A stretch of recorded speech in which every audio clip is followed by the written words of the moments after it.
Boa noite, galera. Vamos lá. Sexta-feira, pré-feriado, né? Sabia que ia contar com a presença de muitos de vocês hoje. É por isso que eu decidi não terminar aquele finalzinho da aula passada e falar um pouco de um artigo, né, que eu coloquei lá. Em vez de colocar a nossa aula tradicional.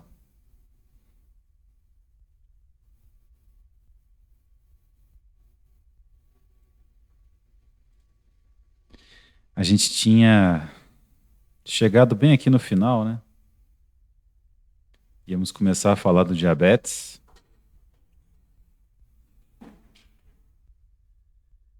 Falamos da questão do diabetes mellitus tipo 1, que 99% dos casos consistem de uma doença autoimune. Quando não tratada, é frequentemente associado à cetose. Por quê? Como não tem glicose entrando nas células, devido à dessensibilização dos transportadores, as células são obrigadas a utilizar os ácidos graxos como fonte de energia. Então, esses ácidos graxos são quebrados lá na mitocôndria e o produto de degradação desses ácidos graxos são os corpos cetônicos. Infelizmente, a gente não consegue pegar esses ácidos graxos e transformar em glicose. Se conseguíssemos, não teria problema. Mas, como é impossível, eles acabam se tornando esses corpos cetônicos, que podem até ser utilizados como fonte de energia também. Só que esses corpos cetônicos acabam acidificando o sangue, provocando o que a gente chama de acidose metabólica, e isso traz muito desconforto para os diabéticos não controlados. Falo aí dos diabéticos tipo 2, não controlados, e também para os diabéticos tipo 1, que não possuem insulina, ou tem algum defeito no RNA mensageiro, que é uma consequência de um defeito no DNA, e aí sintetizam uma insulina disfuncional. Isso provoca uma insulina circulante muito baixa ou inexistente no diabético tipo 1. E aí, uma condição típica é essa cetose. O diabetes tipo 2, nós havíamos comentado, é a dessensibilização desses receptores diante da insulina. E aí, esses receptores são regulados para baixo. O nome em inglês é a down regulation. Tem que saber disso, professor, desse nome em inglês? Não, mas como vocês viram lá no seminário de pesquisa, o dia a dia do farmacêutico é buscar esses trabalhos para compreender melhor as doenças, né? Então, aqui é uma oportunidade de você se deparar com esses termos. Diabetes tipo 2, ele é mais comum principalmente em pessoas com mais de 40 anos, frequente a sua associação com a obesidade, e isso está nos artigos que eu trouxe para a gente discutir hoje, um deles principalmente. E distúrbios do metabolismo lipídico. Então, lá na bioquímica, a gente já tinha tratado o diabetes e a obesidade como síndrome metabólica. Eles costumam estar sempre juntos. A gente até falou que um termo que define melhor isso é diabesidade, né? E eu trouxe para vocês uma avaliação dessa condição metabólica dos pacientes que estão desenvolvendo o diabetes. A gente falou da resistência à insulina, né?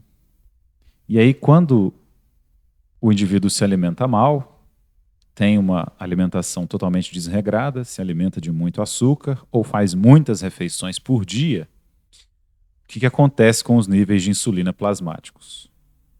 Eles aumentam. Muita insulina associada a muita glicose faz com que as células transportem muita glicose para o seu interior. Só que isso também pode ser ruim para a célula. Então, o mecanismo que a célula tem para se adaptar a essa condição é sintetizar menos transportadores, sintetizar menos moléculas semelhantes a essa, que ficam na membrana plasmática. Esse aqui é o GLUT1. Ele tem 12 domínios transmembrana, é uma proteína, portanto, que está lá na membrana plasmática, que é responsável por transportar a glicose. Então, quando a insulina se liga a esses transportadores, influencia esses transportadores, a glicose sai da circulação e vai para o interior da célula. Com muita glicose e muita insulina, muita glicose na célula, a célula vai diminuir a quantidade de transportadores na membrana para interromper isso, né? Isso é a resistência à insulina. É por isso que são utilizados fármacos que diminuem essa resistência. Fármacos que, inclusive, atuam em porções diferentes desses receptores e aumentam a afinidade desses receptores à insulina. Então tem um trabalho aqui bem antigão, é a regulação para baixo dos transportadores de glicose lá da barreira hematoencefálica. A gente falou sobre as membranas plasmáticas na bioquímica. Falamos bastante disso. Mais para frente, vocês vão ver a importância dessa questão. No início da farmacologia, que vocês tiveram com o professor Igor, vocês também falaram sobre a barreira hematoencefálica. Então, todos os capilares que irrigam o nosso cérebro, eles são protegidos por essas junções lipídicas. Então, a partir do momento que o vaso, a artéria, entrou no cérebro, ocorre essa proteção. E aí fica mais difícil de passar para o interior do sistema nervoso central, né? Um fármaco que está aqui na circulação, para ele conseguir chegar lá no neurônio, ele tem que ser lipídico. Ou ele tem que ter um transportador específico para ele. Porque senão ele não atravessa a barreira hematoencefálica. A mesma coisa acontece com a glicose. Então imagina que nós temos a glicose circulando aqui em azul. Ela precisa muito desses transportadores para chegar nos neurônios. Se eu tenho uma redução para baixo da presença desses transportadores na barreira hematoencefálica, vou fazer em roxo aqui esses transportadores, o que acontece com o fornecimento de glicose para os neurônios? Ele diminui muito bem. Então a célula, para se proteger, faz a downregulation desses transportadores. Então agora não teremos mais tantos transportadores aqui presentes.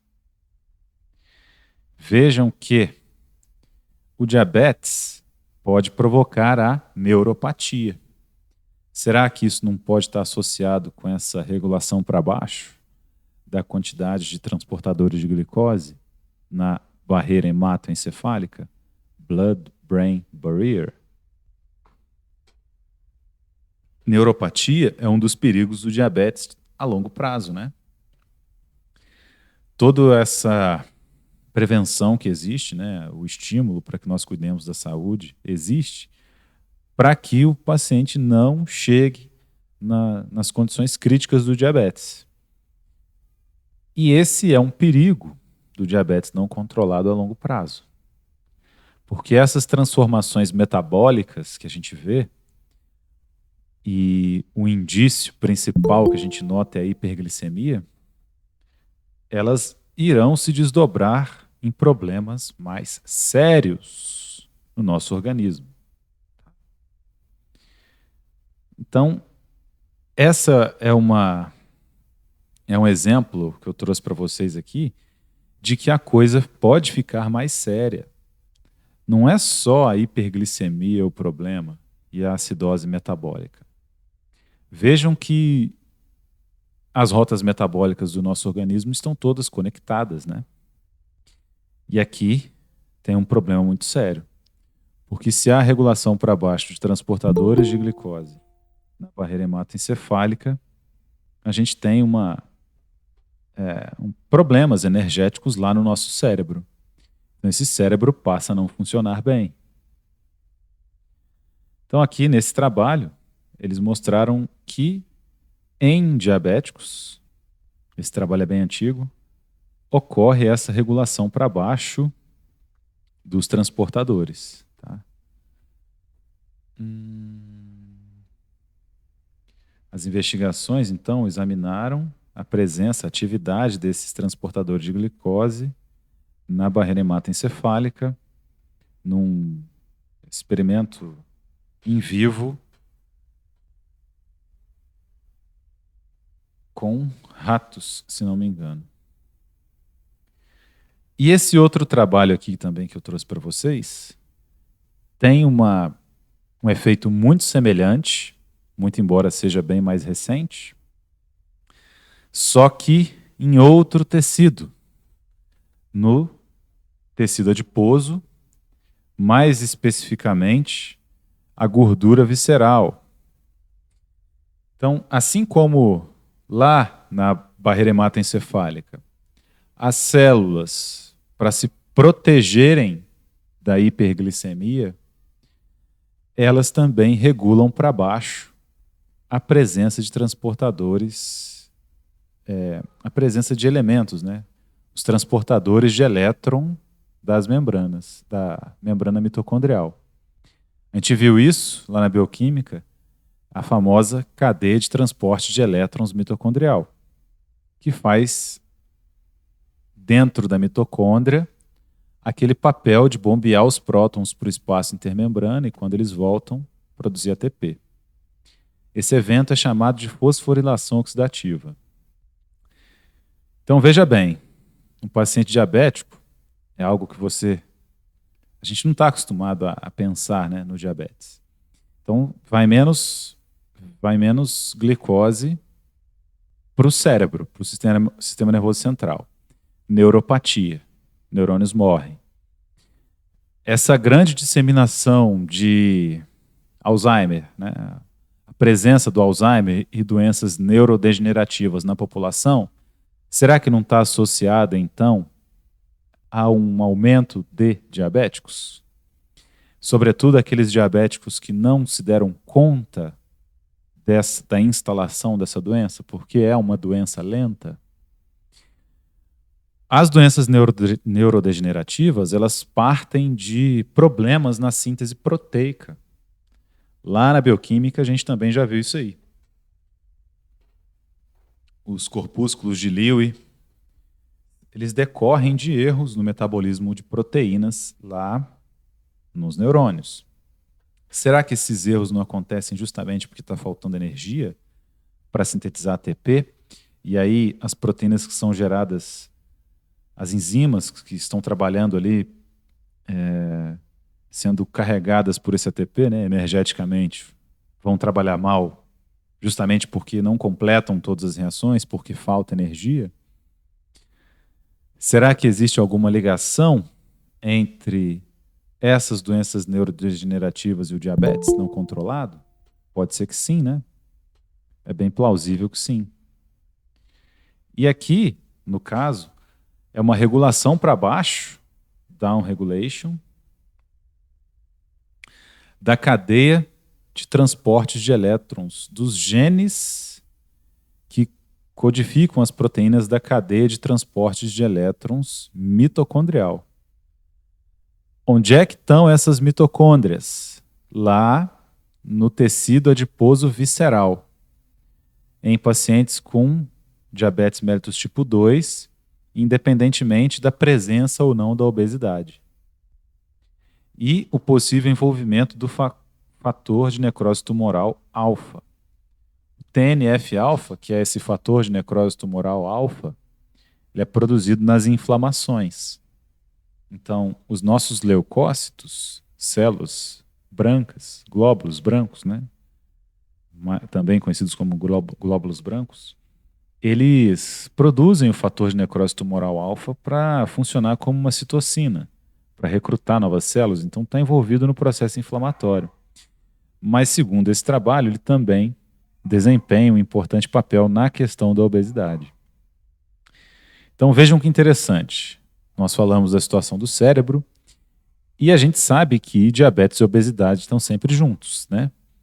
Então, se eu tenho os genes que codificam as proteínas da cadeia de transporte de elétrons mitocondrial sendo regulados para baixo, isso significa que as mitocôndrias lá do tecido adiposo visceral terão menos cadeias de transporte de elétrons lá nas cristas. Então elas não produzirão energia. E essas mitocôndrias lá do tecido adiposo visceral, que é aquele bucho que a pessoa tem, né? Elas, se estiverem com essa regulação para baixo, elas dificilmente irão quebrar essa gordura que está aqui nas vísceras. Vocês concordam comigo? Então fica fácil ou difícil para esse paciente emagrecer? Fica muito difícil. Nesse trabalho, essa regulação gênica, e aí não são os genes do núcleo das nossas células, são os genes que estão aqui dentro da mitocôndria, tá? Que a mitocôndria tem um DNA próprio, etc. Já falou da origem, a teoria endossimbiótica da origem mitocondrial.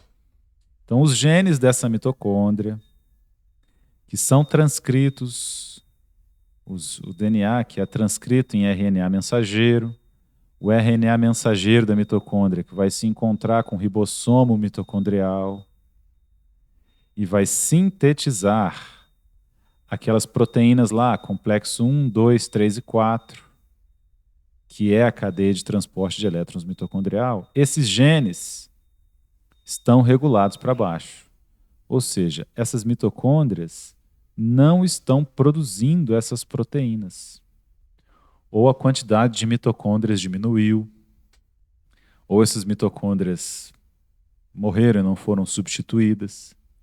Então, esses genes estão sendo menos expressos. Com esses genes menos expressos, sem a cadeia de transporte de elétrons funcionando, não está tendo quebra de ácidos graxos aqui no interior da mitocôndria. O que vai acontecer então com esses ácidos graxos que tem no tecido adiposo visceral? Eles vão se acumulando cada vez mais. Então todo esse processo serve para evitar que o paciente chegue nessa condição metabólica, que é o diabetes mellitus tipo 2, que além de todas as considerações que você já conhece a respeito, a hiperglicemia e tal, ainda tem esses problemas genéticos que são causados. Então, essa condição metabólica, que é o diabetes mellitus tipo 2, altera a expressão gênica das mitocôndrias que estão no tecido adiposo visceral, na gordura visceral. Nesse trabalho foram comparados os genes de indivíduos que não tinham obesidade nem nenhuma doença, os genes das mitocôndrias dessas pessoas e mitocôndrias presentes lá no tecido adiposo visceral também. Então foi feita a retirada por laparoscopia do tecido adiposo de pessoas saudáveis, mulheres obesas e diabéticas. Tirou aquele tecido adiposo. No tecido adiposo tem uma célula, que é a célula que acumula gordura. Ela é chamada de adipócito. E essa célula tem suas mitocôndrias lá. E aí eles verificaram a expressão gênica dessas mitocôndrias. Então, os genes das mitocôndrias dos adipócitos da mulher saudável expressavam normalmente as proteínas que compõem a cadeia de transporte de elétrons mitocondrial. Então, as mitocôndrias lá do tecido adiposo visceral estavam funcionando de boa. As mulheres obesas sem diabetes também tinham uma expressão normal. Agora, as mulheres obesas com diabetes mellitus já apresentavam uma regulação para baixo dos genes responsáveis pela síntese das proteínas que participam da cadeia de transporte de elétrons mitocondrial. Esse fenômeno também é chamado de fosforilação oxidativa, né?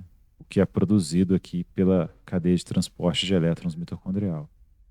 Porque a ATP sintase vai fosforilando os ADPs, né? Fosforilação oxidativa. A fosforilação oxidativa, portanto, nessas mulheres que se submeteram aqui ao trabalho, era menor pelo fato delas apresentarem essa condição metabólica que é o diabetes mellitus tipo 2, ok? Questões genéticas que não tem nada a ver com a hiperglicemia, mas que são alteradas por essa condição de doença.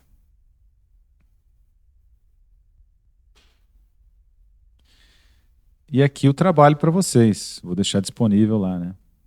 Opa, não era esse. Esse aqui. A oxidação fosforilativa desemparelhada é sugerida como um fator que está por trás da resistência à insulina no músculo esquelético no diabetes mellitus tipo 2. Então vejam, se eu não tenho uma fosforilação oxidativa funcionante também no músculo esquelético, minhas células estão com um problema para produzir energia, um problema muito grande, né? E essa fosforilação oxidativa, que é citada aqui no músculo, ela é independente da concentração de gordura, porque a fosforilação oxidativa também acontece com a glicose. A glicose sofre a glicólise lá no citoplasma e depois piruvato é incorporado a acetilcoenzima A e esse acetil é utilizado lá no ciclo de Krebs que acontece dentro da mitocôndria e também produz lá NADH, mais H+, e FADH2, que vão fornecer esses elétrons para a cadeia de transporte de elétrons mitocondrial. Então, no diabético, até as mitocôndrias dos músculos estão produzindo menos energia. E aí esse paciente vai ter problemas. A gente falou que as mitocôndrias funcionam que nem uma hidrelétrica, né? E sem energia não tem como essas células sobreviverem. Então pode ser que o paciente diabético perca massa muscular, já que suas mitocôndrias não estão produzindo energia. As células musculares podem morrer. Você consegue observar a perda de massa muscular nos idosos, principalmente?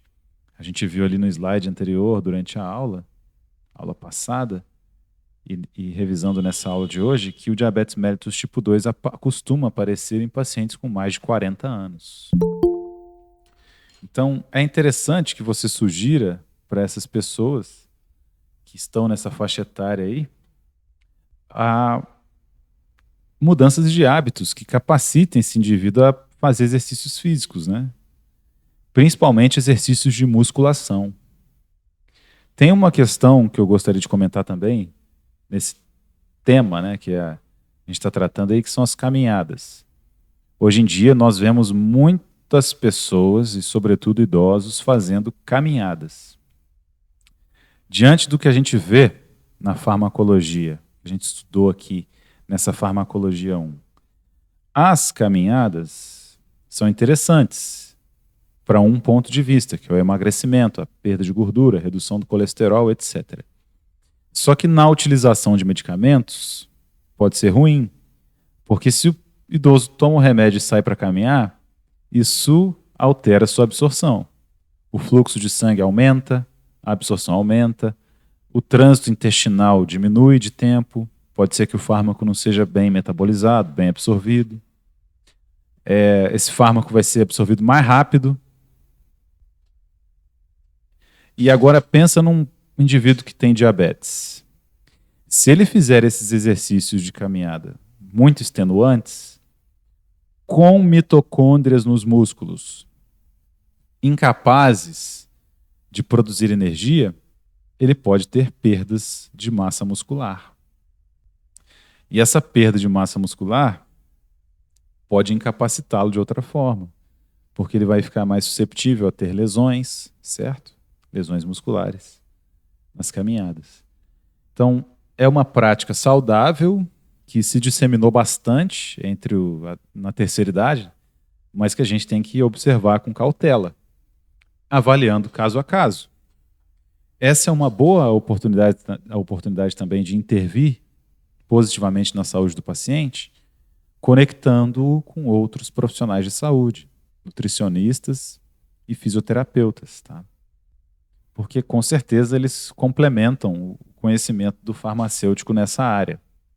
Eu tenho o privilégio de dar aula aí para as turmas também de nutrição, de fisioterapia, e eu vejo como os conhecimentos se complementam quando os alunos participam da aula, né?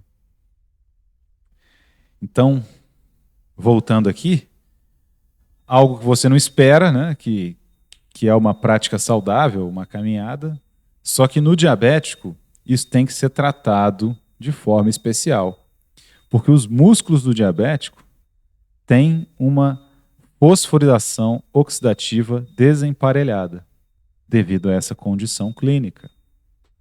Essa regulação para baixo de vários genes que estão relacionados aí com a cadeia de transporte de elétrons foi o encontro mais proeminente. E essa regulação para baixo da cadeia de transporte de elétrons dá gordura visceral de mulheres com diabetes mellitus tipo 2, independentemente da presença da obesidade ou não. E esse trabalho também identificou aí o fator de necrose tumoral alfa como o fator de necrose tumoral alfa desempenha um importante papel na inflamação, mas além disso, né, na resistência à insulina no tecido adiposo. Se vocês viram o nosso seminário de pesquisa, o professor Francisco comentou a respeito dessas questões. E eu cheguei a... Não foi nada combinado, como ele mesmo disse, mas ele falou de bioquímica lá, né? Então percebam que para você tratar farmacologicamente, né, um paciente, você precisa desses conhecimentos bioquímicos. O fator de necrose tumoral alfa é algo que talvez você veja lá na imunologia. Mas vejam como que ele também está atuando aqui no diabetes, né? Então, se você se deparar com seus pacientes diabéticos que vão lá pegar o Glifage pelo farmácia popular, quando você estiver farmacêutico, ou se você quiser prestar um atendimento diferenciado para o seu cliente na drogaria, ou orientar um paciente, um familiar que tem diabetes mellitus tipo 2, é necessário também se preocupar com essa questão inflamatória. Porque o grande problema não é o acúmulo de gordura no organismo. O problema é que as gorduras são pró-inflamatórias. Aqui eu queria fazer um parênteses, que é o seguinte: vocês viram um retorno na questão culinária, né? Eu comento isso com os nutricionistas também, da utilização de gordura de porco, em vez de utilizar óleo vegetal na cozinha. Hoje em dia as pessoas estão cozinhando com manteiga e com gordura de porco, novamente. Porque a gordura que vem desses óleos vegetais, ela é muito mais inflamatória do que a gordura de porco ou a gordura que está ali presente na manteiga. A gordura de porco, ela é constituída majoritariamente de ácidos graxos que são saturados. Então são cadeias carbônicas lineares. É por isso que a gordura de porco fica sólida na temperatura ambiente. Agora, se você for na sua cozinha agora, o óleo de girassol, o óleo de soja que está lá, ele não está sólido à temperatura ambiente. Por quê? Porque esses óleos têm insaturações. Insaturações são duplas ligações. Então, como ele tem uma dupla ligação no meio da sua cadeia carbônica, ele fica com essa perninha aqui para o lado. Várias moléculas dessa, por mais que sejam ácidos graxos também, mas como eles têm essa perninha aqui para o lado, eles não vão solidificar a temperatura ambiente. Eles permanecerão líquidos. Beleza. Vamos cozinhar agora? Eu vou usar a gordura de porco, você vai usar o óleo de girassol. Quando isso aqui esquenta, na gordura de porco pode haver quebras dessas estruturas. Beleza. Vai quebrar, vai ter pedaços de cadeias carbônicas para lá e para cá, talvez eles reajam entre si, etc. Agora, quando o óleo vegetal esquenta, a presença dessas insaturações pode sintetizar outras moléculas que se ligam aqui nesses carbonos da dupla ligação. E aí, nessa gordura que vai estar lá no alimento, se você fritou, por exemplo, uma batata, né? Batata frita. Nessa batata pode ter uma molécula dessas.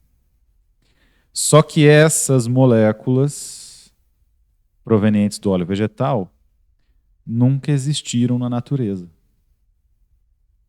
E aí elas são pró-inflamatórias.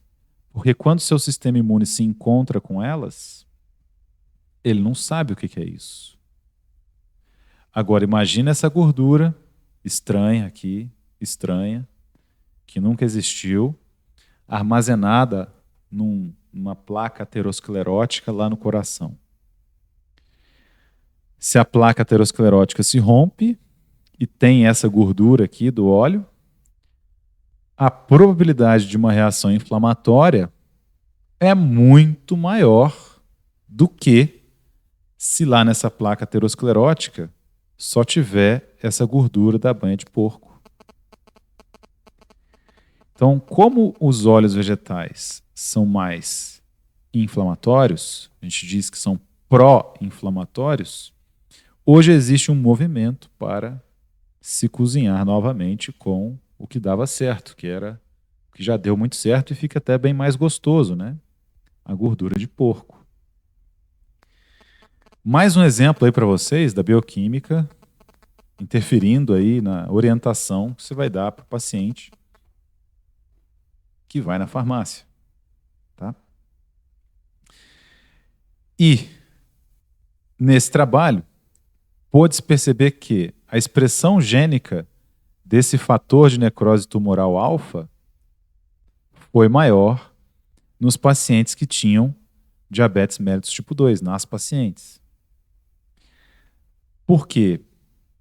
Quando eles pegaram os adipócitos obtidos por laparoscopia, então aqui está a barriga da paciente, né? Pegaram por laparoscopia, então fizeram um buraco na barriga dela, abriram, né, com bisturi e tal, e pegaram parte do tecido adiposo dela aqui para fazer o estudo, né, os adipócitos. Esses adipócitos, né, foram tratados aí com TNF-alfa. Submeteram os adipócitos ao contato com esse TNF-alfa ali in vitro. Isso diminuiu o RNA mensageiro, a expressão de um RNA mensageiro relacionado com os genes da cadeia de transporte de elétrons mitocondrial. Então, quando eles expuseram os adipócitos da paciente que tinha diabetes mellitus tipo 2 ao fator de necrose tumoral alfa, as mitocôndrias dos adipócitos reduziram a expressão gênica das proteínas pertencentes à cadeia de transporte de elétrons mitocondrial. Ou seja, o TNF-alfa interferindo no metabolismo. E as gorduras são pró-inflamatórias. É por isso que existem obesos mórbidos. Quanto maior a quantidade de gordura, mais difícil de perdê-la. Vamos voltar lá na Idade da Pedra? Quando a gente não dominava a agricultura, esse era um mecanismo essencial, acumular energia. Nós éramos caçadores e coletores. Então, a gordura tinha que ser um negócio fácil de ganhar e difícil de perder. Porque isso estava diretamente relacionado com a nossa sobrevivência, né? Então, quem conseguia acumular gordura, ia mais longe. Se ia mais longe, tinha mais chance de encontrar mais alimento, né? E essa peculiaridade dos nossos adipócitos em ter essa dificuldade de metabolizarem a gordura foi essencial. Então, as inflamações, né? O tecido adiposo está sujeito também à interferência do TNF-alfa que é produzido pelos leucócitos. Dessa forma, a diabetes mellitus tipo 2 está associada com uma regulação para baixo dos genes relacionados com a fosforilação oxidativa, tecido específica e região específica. Qual que é a principal mensagem que eu quero deixar para vocês com esse trabalho de hoje? E isso tem a ver muito com a sua vida profissional. Se você se deparar com aquele paciente que tem o buchinho,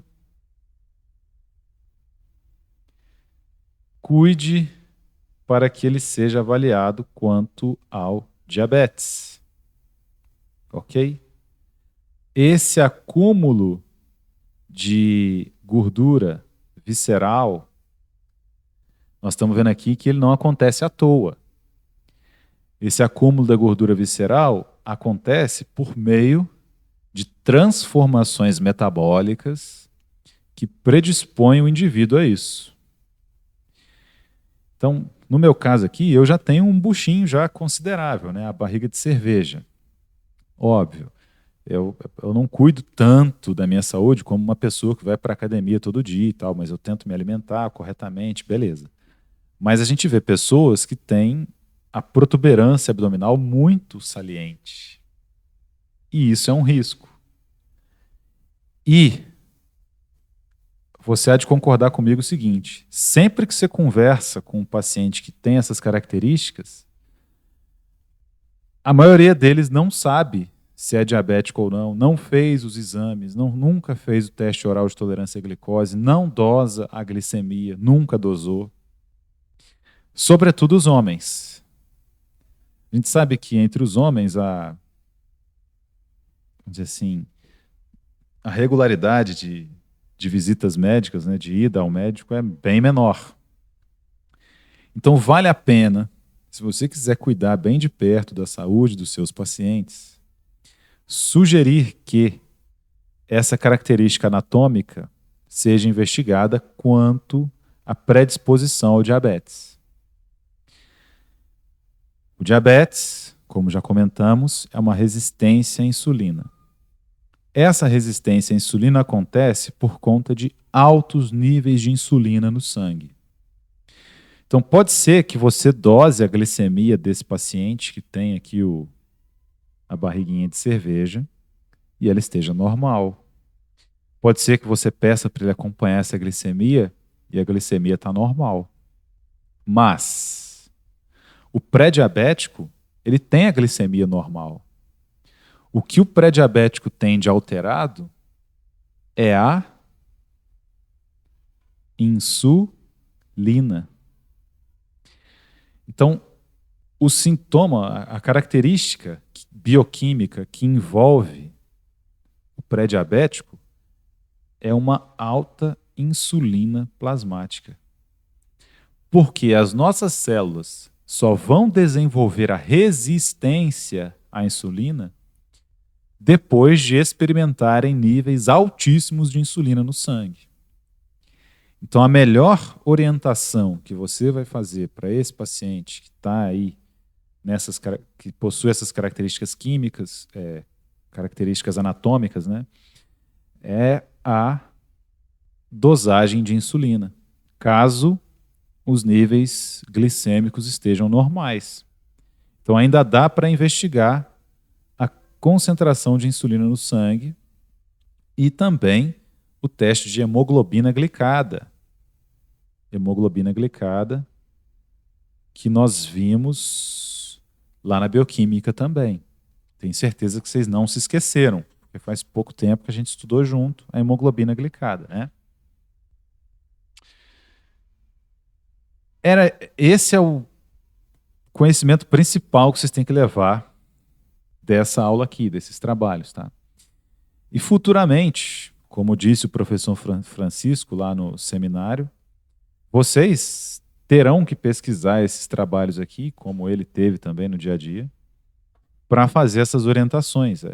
É muito legal você conseguir investigar isso aqui. Quando eu achei esse artigo, eu gostei demais e fiquei querendo mostrar para vocês, né? Porque é mais uma demonstração de conhecimentos bioquímicos que vão ser levados para a vida inteira. A gente vê aqui na farmacologia, quando fala do diabetes. E isso permite que a gente entenda melhor o tratamento, tá? Tratamento farmacológico. Eu já consegui demonstrar para vocês as principais etapas, né, de absorção, distribuição e depuração de fármacos. Agora eu resolvi colocar aí alguns mecanismos de ação e aí eu escolhi o diabetes, que é uma doença que vai acompanhar vocês ao longo do curso inteiro. Então, vamos continuar o papo aqui. A fosforilação oxidativa desemparelhada da gordura visceral tem importância patogênica para o desenvolvimento do diabetes mellitus tipo 2. Então, o que vem primeiro? Será que primeiro se instala o diabetes para que depois haja desemparelhamento da fosforilação oxidativa? Ou essa fosforilação oxidativa desemparelhada é que causa esse acúmulo de gordura e aí, porventura, a obesidade e o diabetes? A questão é que isso não fica muito claro. Quem vem primeiro, o ovo ou a galinha, né? Mas essa condição costuma ser encontrada junta nos nossos pacientes. Vamos seguir aqui, então.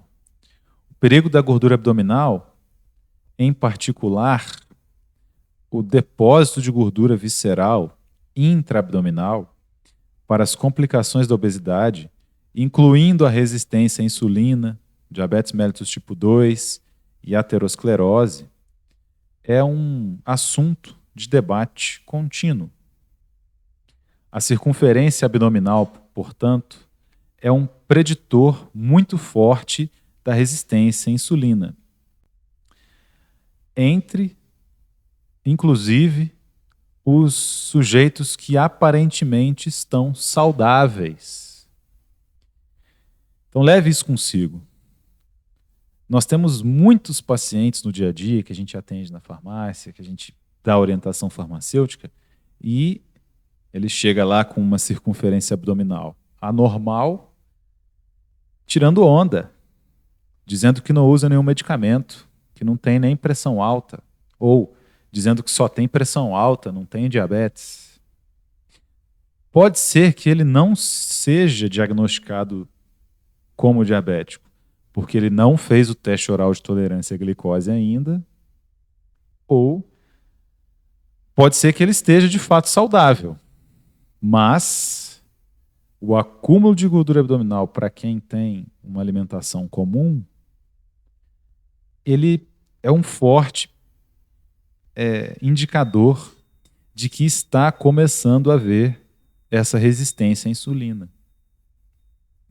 A gente comentou esse mecanismo de ação aí que envolve a insulina. Então, quando a gente se alimenta, a insulina aumenta na concentração plasmática. Então, o pâncreas, na hora que o alimento está chegando ali, ele já libera a insulina porque ele sabe que daqui a pouco esse alimento estará lá no intestino e a glicose será absorvida e chegará ao sangue. Então, o pâncreas já libera a insulina. Nesse momento, a glicose em excesso, lá no fígado, vai ser transformada em gordura e transportada para o corpo inteiro. VLDL. Conforme a VLDL, que é uma lipoproteína, vai perdendo seus ácidos graxos nos diferentes capilares do nosso corpo, esses ácidos graxos vão entrando em músculos e adipócitos, células musculares e células adipocitárias, né? Lá dentro do adipócito, esse ácido graxo vai ser transformado novamente em triacilglicerol e armazenado. Beleza. Isso foi depois do almoço. Lá para as 4 horas da tarde, quando a glicose baixar no sangue, a glicemia baixar, né? Você vai sentir uma fome danada, mas calma, não se alimente ainda, não precisa. Seu corpo vai começar a quebrar gorduras, quebrar glicogênio. Parte desse açúcar em excesso também será armazenado nos músculos e no fígado como glicogênio. Ok. Então, nessa hora que a glicose baixou, a insulina também baixou. Quem é que está em uma concentração mais alta do que a insulina? Muito bem, sabia que você ia se lembrar. O glucagon. O glucagon, por sua vez, ao influenciar o adipócito, ele comanda a quebra do triacilglicerol, que está lá dentro do adipócito, em ácidos graxos e a lenta liberação desses ácidos graxos na corrente sanguínea. Os ácidos graxos se ligam à albumina, vão se distribuindo no corpo inteiro e as nossas células musculares vão usar esses ácidos graxos para gerar energia. No diabético, a insulina nunca baixa. E aí cria-se esse problema metabólico. Pensa bem, se a insulina nunca está baixa, eu nunca tenho quebra desses triacilgliceróis dos adipócitos.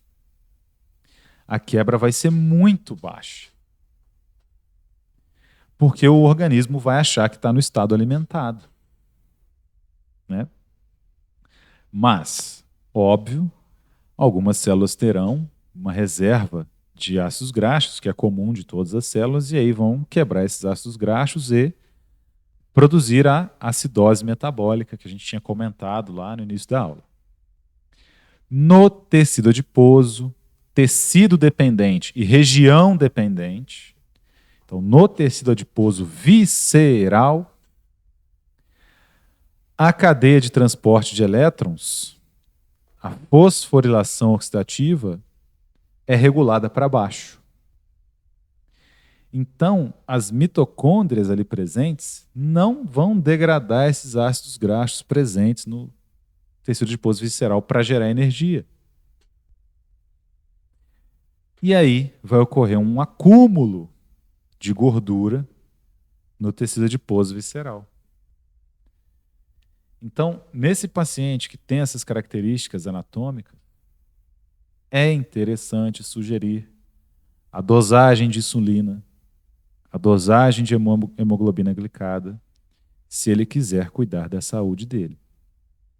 Se você já trabalha no setor farmacêutico, isso vai fazer uma diferença muito grande, porque a essência do trabalho do farmacêutico é a confiança. As drogarias, as farmácias, que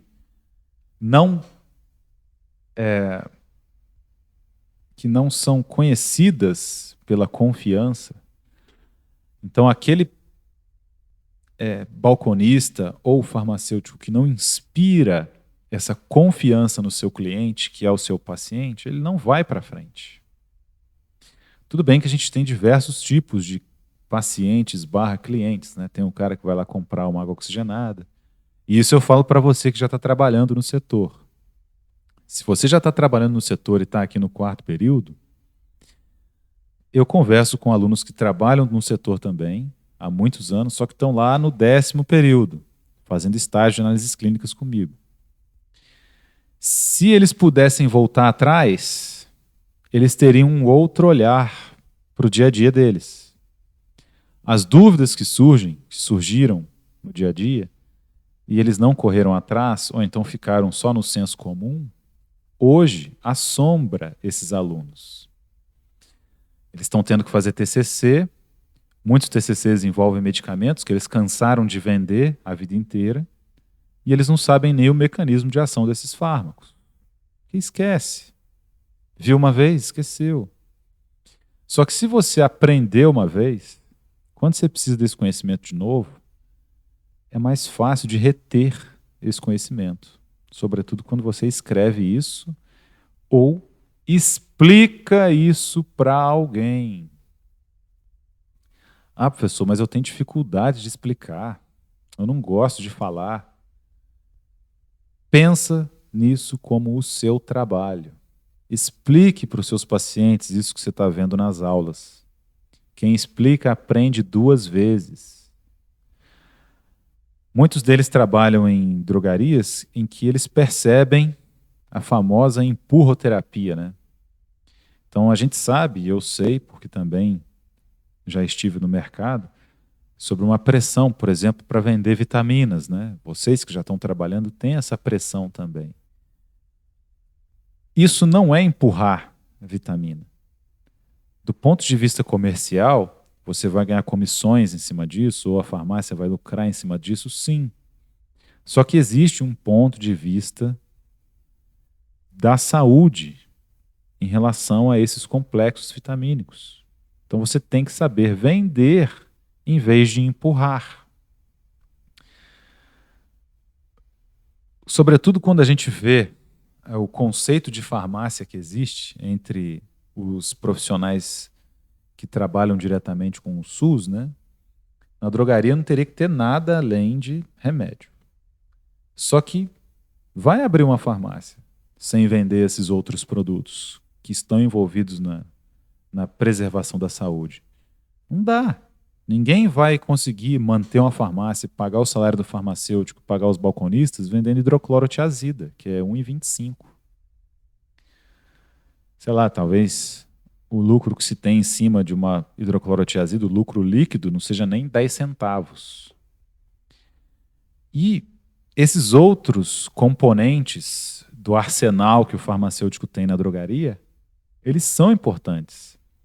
Só que para que a sua equipe e você consigam oferecer esses produtos, vocês têm que entender isso aqui. Entender de bioquímica, para explicar o papel da vitamina B12, por exemplo, que a gente falou lá na bioquímica, né? E aqui na farmacologia, a gente viu a primeira etapa da farmacologia, né? Que é a farmacocinética e a farmacodinâmica.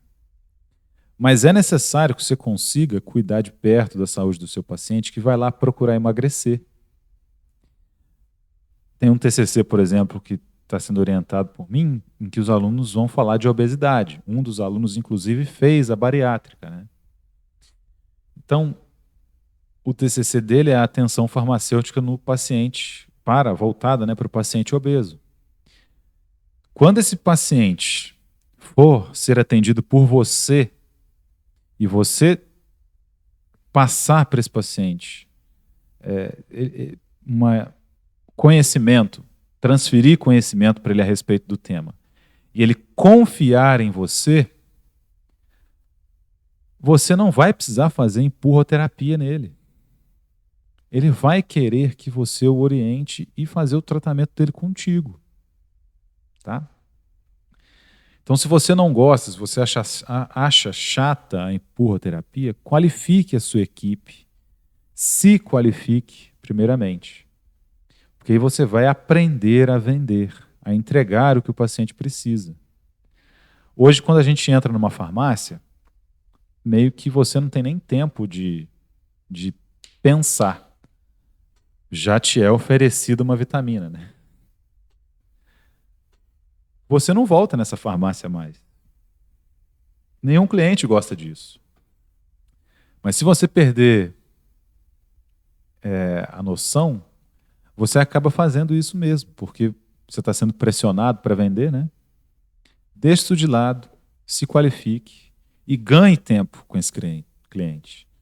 Então, quando você estiver conversando com ele ali, é um ganho de tempo. Ele vai confiar em você. A alma do farmacêutico, do negócio farmacêutico, é a confiança. Tá? Então, é por isso que eu explico para vocês, nesse nível, o problema da obesidade. Então, se você já está trabalhando em farmácia ou vai trabalhar em farmácia, vai fazer seus estágios, imagina o tanto de pacientes obesos ou diabéticos que você vai atender e que vão te dar brecha para discutir esses assuntos. Então eu quero que você chegue lá com essa capacidade de discutir o papel da obesidade. Isso vai ser bom para a sua empresa, isso vai ser melhor ainda para você. Ok? Recentemente foi mostrado que a obesidade e a resistência à insulina associada à obesidade estão associadas com a regulação para baixo dos genes inflamatórios e a infiltração de macrófagos no tecido adiposo de humanos e ratos. Então, se infiltram-se macrófagos lá dentro daquele tecido adiposo, isso está ocorrendo também por conta das modificações anatômicas. O tecido adiposo, ele é vascularizado. Então, chega sangue lá para irrigar os adipócitos, senão eles todos morreriam, né? Os macrófagos se infiltram lá naquele meio para ficar protegendo ali o tecido adiposo. Mas eles acabam produzindo esses mediadores da inflamação. A produção pró-inflamatória de mediadores pró-inflamatórios no tecido adiposo, como o fator de necrose tumoral alfa, interleucina 6 e quimoatrativo 1, quimoatrativo de monócitos 1, estão aumentadas em pacientes obesos e pacientes que estão no estado de resistência à insulina. Não sei dizer para vocês qual é o mecanismo pelo qual isso acontece, mas isso é observável empiricamente. Então, naquele paciente que está obeso, fator de necrose tumoral alfa e outros mediadores pró-inflamatórios estão circulando com uma maior concentração no sangue quando a gente compara com o indivíduo saudável. Pode estar relacionado com a historinha que eu contei para vocês do óleo de girassol, que tem a insaturação? Pode. Porque a maioria dos produtos hoje é feita a partir desses óleos, né? Então todo mundo cozinha com esses óleos e tal. O que deixa o indivíduo obeso, tirando fora os problemas genéticos, né? É a má alimentação, frituras, etc. Essas frituras são feitas como? Com gordura de porco ou com óleo vegetal? Com óleo vegetal. Então, se essas gorduras estão ali presentes no organismo, elas são pró-inflamatórias. Isso pode explicar, em parte, a circulação de concentrações maiores desses elementos pró-inflamatórios no paciente que está obeso. E aí, placa aterosclerótica. Aqui tem um vaso, começa a se acumular gordura aqui embaixo. Passa um tempo, o que isso aqui se torna? Uma placa aterosclerótica.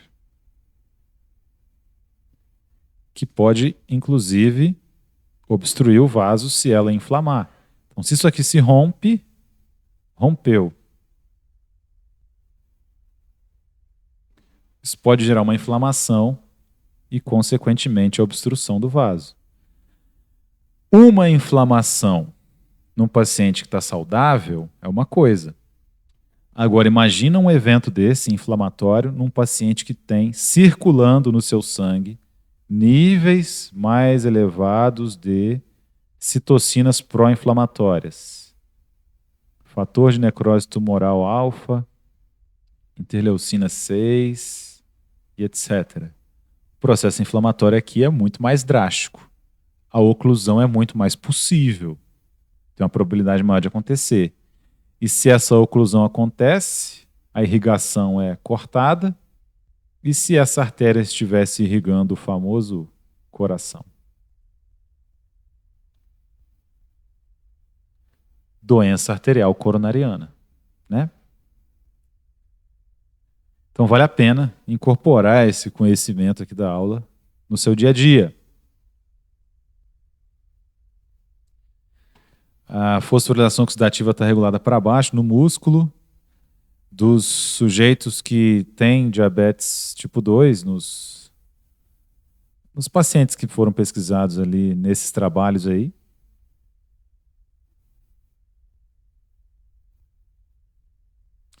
Aqui no trabalho, eu confesso que eu fiquei em dúvida. Gostaria da ajuda de vocês, se possível, né? É fácil entender por que a fosforilação oxidativa pode causar a resistência à insulina no músculo devido nesse órgão, né, nos músculos, porque os músculos são o maior local de oxidação de ácidos graxos. É fácil de entender por que a fosforilação oxidativa desemparelhada pode ser causada pela resistência à insulina nos músculos, já que esse órgão é o maior local para oxidação de ácidos graxos. Eu fiquei lendo isso aqui a tarde inteira para ver se eu entendia, e ele ainda fala que é fácil de entender, mas eu não entendi não. Confesso para vocês. Mas aqui ele fala das tiazolidinadionas. Tiazolidinadionas são uma classe de fármacos utilizados no tratamento do diabetes. Mais para frente, né, nas próximas farmacologias, vocês verão isso também. Então, o que as tiazolidinadionas fazem, né? O exemplo é a pioglitazona. Elas aumentam a sensibilidade à insulina. Elas aumentam a oxidação de ácidos graxos e regula para cima os genes envolvidos na biogênese de mitocôndria, na produção de novas mitocôndrias no interior da célula e na fosforilação oxidativa no tecido adiposo. Muitos dos mecanismos de ação da farmacodinâmica, que a gente já começou a discutir, vai precisar de conhecimentos bioquímicos também. Tá? Então vejam a importância do que o professor Francisco comentou lá no seminário de pesquisa. Então, não desconsidere, né, quaisquer conhecimentos adquiridos aí durante o curso. Veja a importância disso.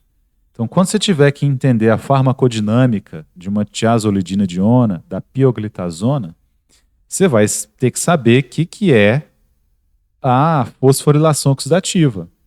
Fosforilação oxidativa é a cadeia de transporte de elétrons mitocondrial. Então, como que a tiazolidinadiona atua? Ela aumenta a sensibilidade à insulina.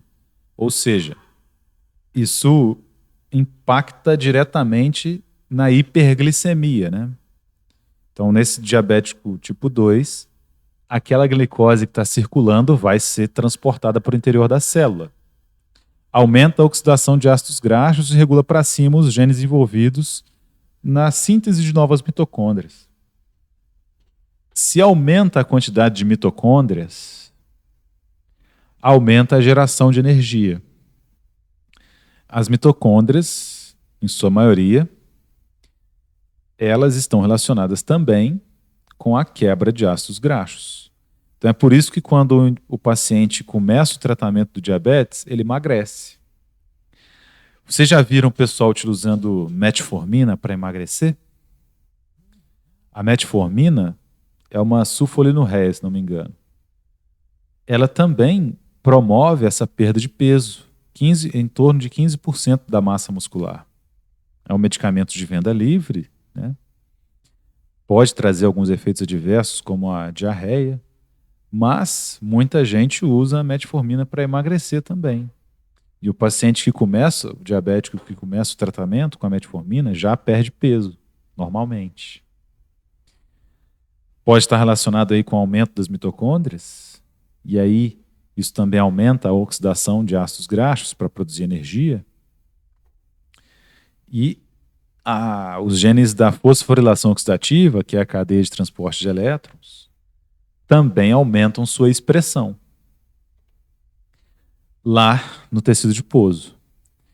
Então, as mitocôndrias que tem nos adipócitos, que são as células que guardam a nossa gordura, elas deveriam funcionar também normalmente, né? A questão é que os genes que expressam essas proteínas estão regulados para baixo.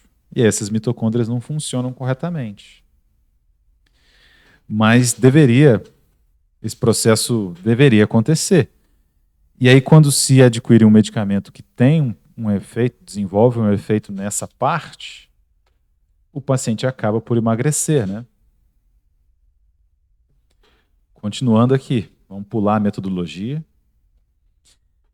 Aqui nessa tabela ele mostra os genes diferentemente expressos no tecido adiposo. Nas pacientes não obesas, obesas e apresentando diabetes mellitus tipo 2.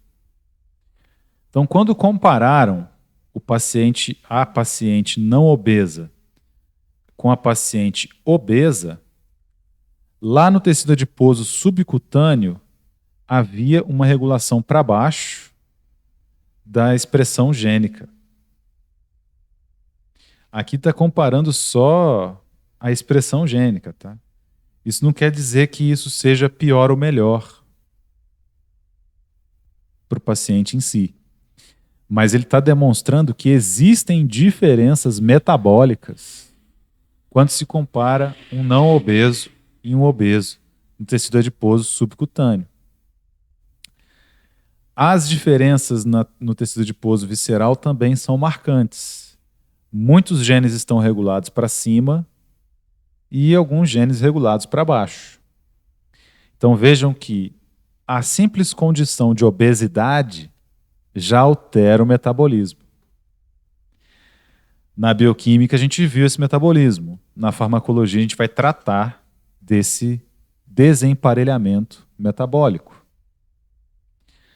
Quando se compara o paciente obeso diante do paciente que tem diabetes mellitus tipo 2, no tecido adiposo subcutâneo não houve grandes diferenças.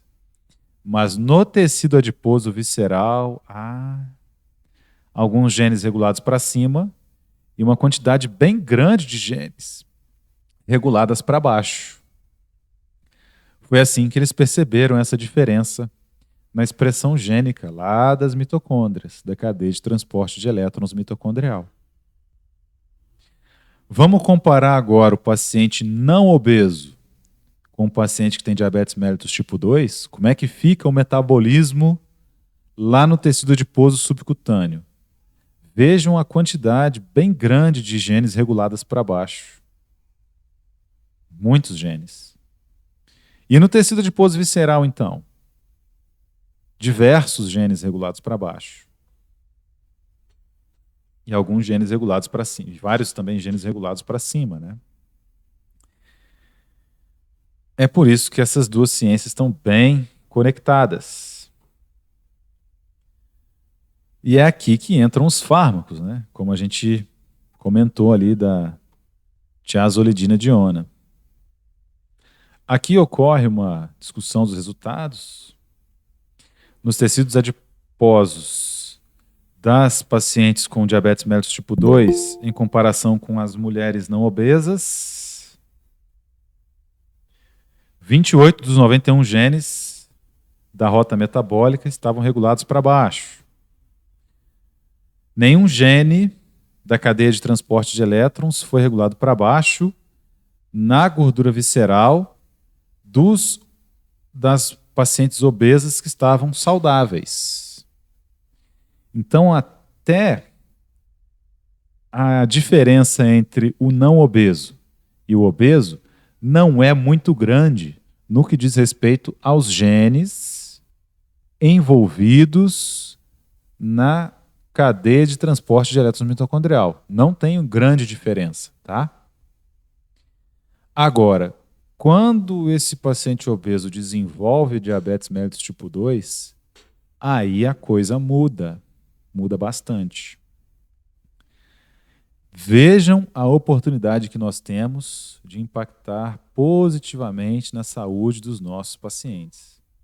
Então, se o paciente é obeso e não tem diabetes, ele tem uma probabilidade muito maior de mudar de vida, cuidar da saúde, recuperar a saúde, do que se ele cai na condição metabólica do diabetes mellitus tipo 2.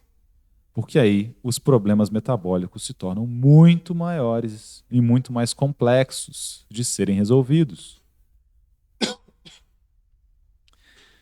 Então a gente tem que fazer de tudo para que o nosso paciente não se torne diabético. Mantenha isso em mente. O TNF-alfa, como comentamos anteriormente, regula para baixo a expressão dos genes envolvidos na cadeia de transporte de elétrons mitocondrial. Então eles pegaram lá os pré-adpostos por laparoscopia das pacientes e aí trataram essas células com TNF-alfa. E aí a expressão gênica dos genes responsáveis lá por sintetizar a cadeia de transporte de elétrons ela foi menor. Outra coisa que o TNF-alfa faz, ele inibe a oxidação de ácidos graxos. Então, por que esse paciente obeso tem dificuldade de emagrecer? Porque no tecido adiposo existem diversas condições que aumentam a síntese de fatores pró-inflamatórios, inclusive o TNF-alfa. O TNF-alfa inibe a oxidação de ácidos graxos. Então, a primeira coisa que você tem que fazer com o seu paciente que deseja emagrecer é retirá-lo dessa condição pró-inflamatória. Como que ele faz isso? Principalmente pela alimentação. A primeira coisa que você vai indicar para ele é parar de cozinhar com óleo vegetal. É voltar a cozinhar com gordura de porco ou manteiga. Tá? E assim sucessivamente. É óbvio que o nutricionista é um profissional muito mais completo para falar disso. Mas você pode dar essas pequenas orientações até porque o paciente procure se informar a respeito, né? Essa condição inflamatória também pode ser evitada conforme o paciente se predispõe a fazer exercícios também, né? Porque durante os exercícios ele vai poder proliferar mais células musculares e reequilibrar o organismo. Tá? Vai ocorrer a eliminação de elementos que estão circulando no sangue, a desintoxicação do sangue. A gente até brinca, né, que quando bebe muito no outro dia sua, fala que a cachaça saiu no suor, né? Mais ou menos por aí. De qualquer forma, o aumento dessa circulação plasmática aí na atividade física melhora a filtração sanguínea, melhora o metabolismo também. Então já é uma boa alternativa para reduzir esse padrão inflamatório que ocorre no paciente que é obeso.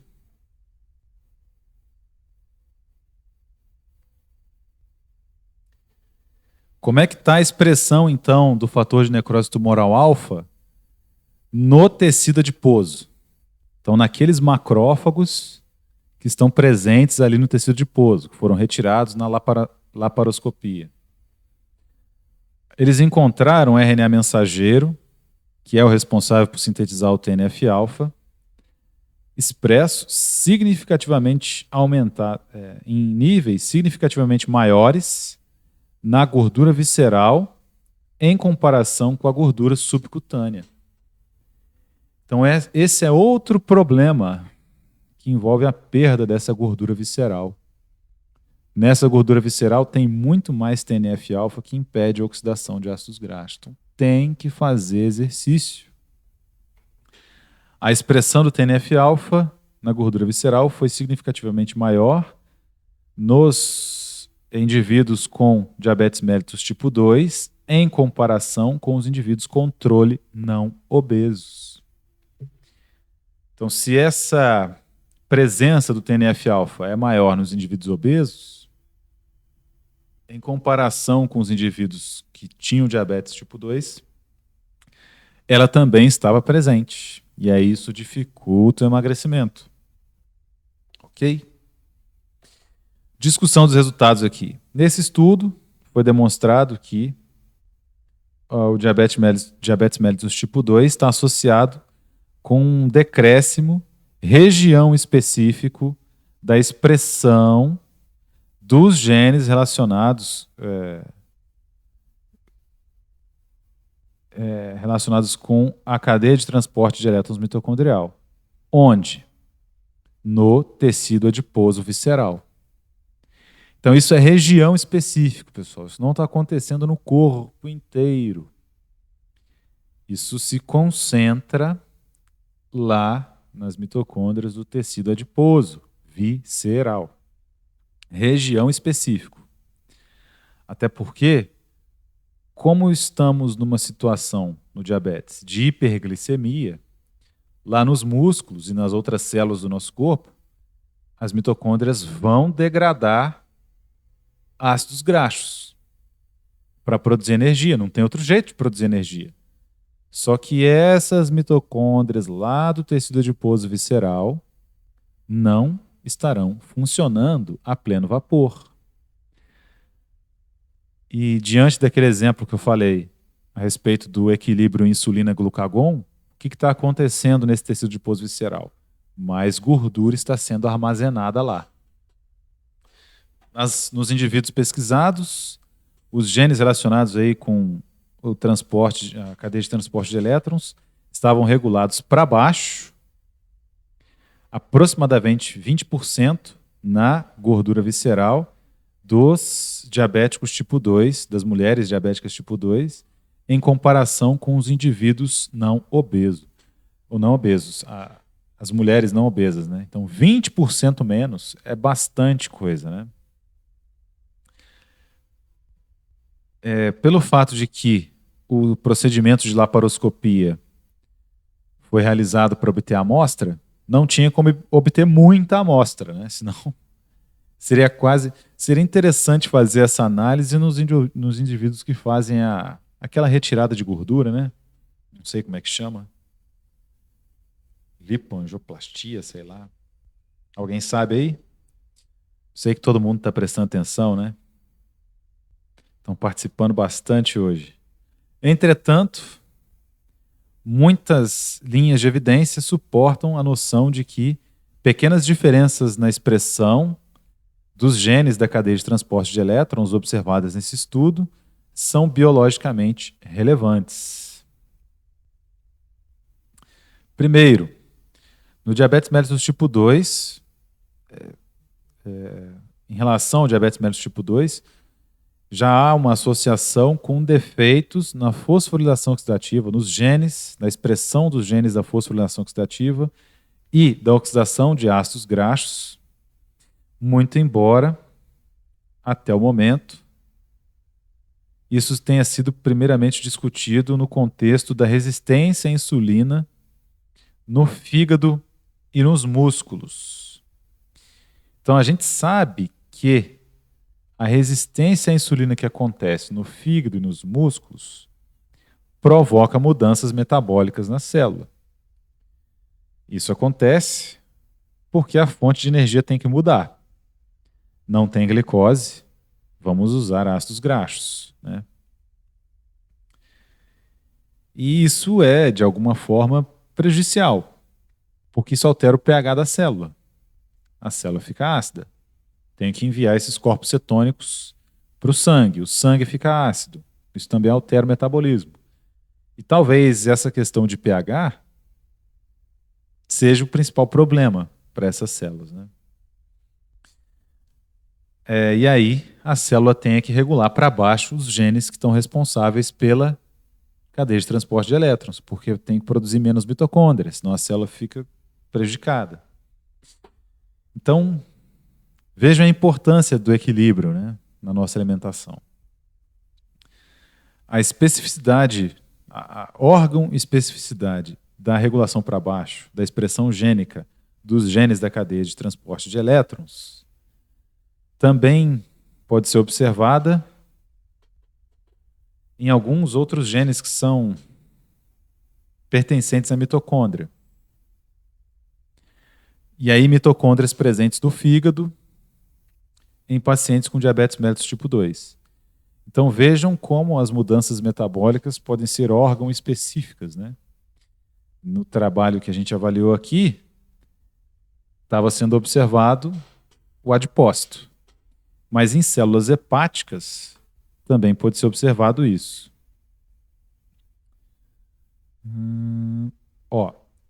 Um estudo prévio publicado a respeito aí do perfil de expressão gênica do tecido adiposo visceral descreveu o impacto proeminente da obesidade mórbida nas enzimas da glicólise. Então vejam como o metabolismo muda. Os genes das enzimas da glicólise, exoquinase, fosfofrutoquinase, que nós vimos lá na bioquímica, também são alterados nessa condição de obesidade mórbida. Oxisterol, a biossíntese de oxisterol, que eu não sei o que é, e a sua sinalização, os transportadores ligados a ATP e os carregadores de solutos. Em ratos, o ganho de peso, foi associado com a regulação para baixo dos genes relacionados com a fosforilação oxidativa na gordura visceral. Se o ganho de peso acontece nesses animais que regularam para baixo a fosforilação oxidativa, imagine nos humanos que se alimentam mal, né? Então essa grande dificuldade que a gente tem em emagrecer, tem que levar em consideração esse metabolismo. Então não adianta só mudar a alimentação e não fazer nada. Tem que associar isso com outras coisas.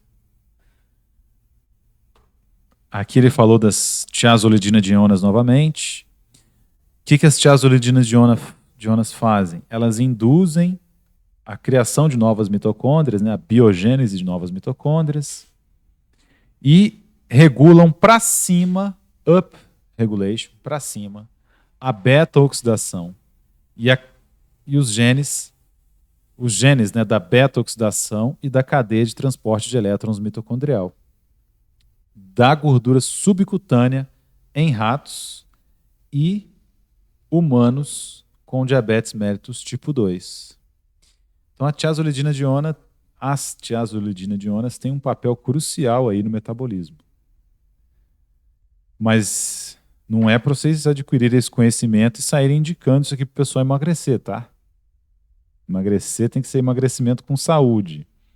Porque se fizer isso à base desses fármacos, depois volta o peso todo. Cuidado com esses conhecimentos aí que vocês estão adquirindo.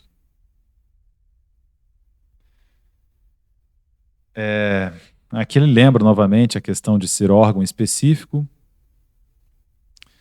Modelos humanos e animais indicam aí que o TNF-alfa, o fator de necrose tumoral alfa, desempenha um importante papel na mediação da resistência à insulina no paciente que é obeso, pela superexpressão lá no tecido gordo, né, no tecido adiposo.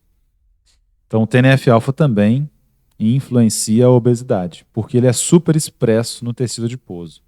E aí ele impede a beta-oxidação, então aumenta o acúmulo de gorduras. que mais aqui?